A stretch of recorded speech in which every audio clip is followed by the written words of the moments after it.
నూలు నూలులో శతాబ్దాల గౌరవం, పట్టు పరంపరకు ప్రతీక, సంప్రదాయానికి శాశ్వత చిరునామా సఖీ.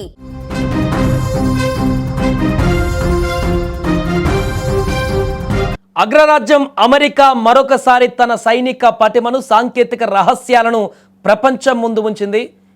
మీరు వింటున్నటువంటి వార్త ఇప్పుడు పెద్ద సెన్సేషన్ వార్తగా మారబోతుంది ప్రపంచవ్యాప్తంగా. ఎందుకంటే ఇరాన్ సుప్రీం లీడర్ ఖమేనీ హతమొందించడానికి అమెరికా వాడినటువంటి సాంకేతిక టెక్నాలజీ అనేది ఇప్పుడు ప్రపంచవ్యాప్తంగా సంచలనంగా మారుతుంది. అధికారికంగా ఇంకా ఈ వార్త బయటికి రాకపోయినా మనకు అందుతున్నటువంటి సమాచారం మేరకు ప్రాథమికంగా ఇరాన్ సుప్రీం లీడర్ అలీ ఖమేనీని లక్ష్యంగా చేసుకొని జరిపినటువంటి భారీ వైమానిక దాడుల వెనుక ఒక అదృశ్య శక్తి ఉందన్నటువంటి వార్త అంతర్జాతీయ స్థాయిలో ప్రకంపనలు సృష్టిస్తుంది.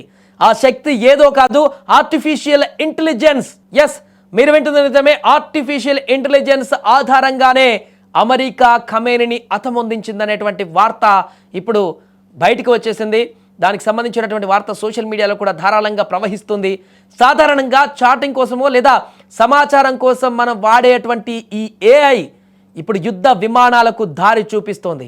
లక్ష్యాలను గురి చేసి కొట్టడంలో మానవ మేధస్సు కంటే వేగంగా పనిచేస్తుంది.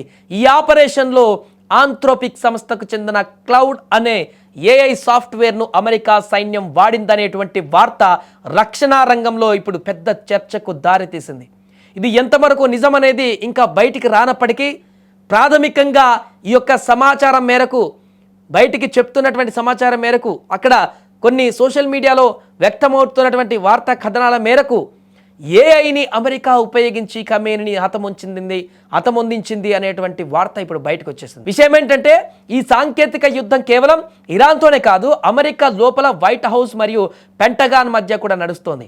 అధ్యక్షుడు డొనాల్డ్ ట్రంప్ ఈ ఆంథ్రోపిక్ కంపెనీ సాఫ్ట్వేర్ వాడకాన్ని తక్షణమే నిలిపివేయాలని ఆదేశించినటువంటి కొద్ది గంటల్లోనే పెంటగాన్ దానిని యుద్ధ రంగంలో ప్రయోగించడం ఇక్కడ విస్తుపోయేటువంటి అంశంగా మారింది. అంటే అధ్యక్షుడి ఆదేశాల కంటే యుద్ధ అవసరాలే ముఖ్యమని సైన్యం భావించిందా అనే అనుమానాలు కూడా వ్యక్తమవుతున్నాయి.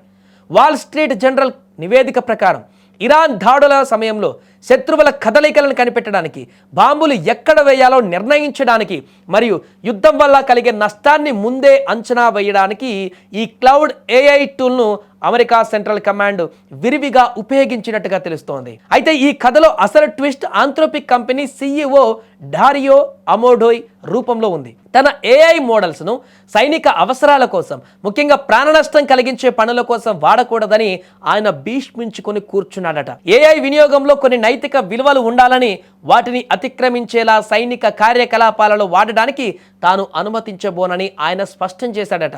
ఈ మొండితనం చూసి ఆగ్రహించిన ట్రంప్ ప్రభుత్వం ఆంథ్రోపిక్ను దేశ భద్రతకు ముప్పుగా ప్రకటించింది. ఆ సంస్థతో ఉన్న సుమారు $200 మిలియన్ కాంట్రాక్ట్లను కూడా రద్దు చేసేందుకు కూడా వెనకాడడం లేదు. ప్రస్తుతం అమెరికా రక్షణ శాఖ ఒక చిక్కుముడిలో పడింది. ఒకవైపు ఆంథ్రోపిక్ పెడుతున్న నిబంధనలు నచ్చక ఎలన్ మస్క్ చెందినటువంటి XAI లేదా ఓపెన్ AI వైపు వెళ్లాలని కూడా చూస్తుంది. కానీ సైనిక వ్యవస్థలో ఇప్పటికే వేల కోట్ల డేటాతో పాతుకుపోయినటువంటి క్లౌడ్ ఏఐని ఒక్కరోజులో మార్చడం అసాధ్యం. కొత్త సాఫ్ట్వేర్ను ప్రవేశపెట్టడానికి నెలల సమయం పడుతుంది. అందుకే ట్రంప్ వద్దని చెప్పినా తప్పనిసరి పరిస్థితులలో పెంటగాన్ ఇంకా పాత సాఫ్ట్వేర్ని వాడుతూ ఖమేనీ వంటి కీలక లక్ష్యాలను వెంటాడుతుంది. టెక్నాలజీ అనేది కేవలం సౌకర్యం మాత్రమే కాదు, అది ఆధునిక యుద్ధాలలో ప్రాణాధారమని ఈ ఘటన నిరూపిస్తుంది. ఇరాన్ గడ్డపైన జరిగిన ఈ దాడిలో భవిష్యత్తులో యుద్ధాలు ఎలా ఉండబోతున్నాయో చెప్పడానికి ఒక చిన్న ఉదాహరణగా మాత్రమే ఇప్పుడు కనిపిస్తుంది. ఏదేమైనా కూడా నేరుగా యుద్ధ రంగాలలో ఏఐ టెక్నాలజీ కూడా ఉపయోగము ఉంది అని తెలిసినటువంటి సందర్భంలో రాబోయే రోజులలో యుద్ధ వాతావరణ పరిస్థితులు ఏ రకంగా మారబోతున్నాయి అనే దానికి ఒక సంకేతంగా మనకిది కనిపిస్తుంది.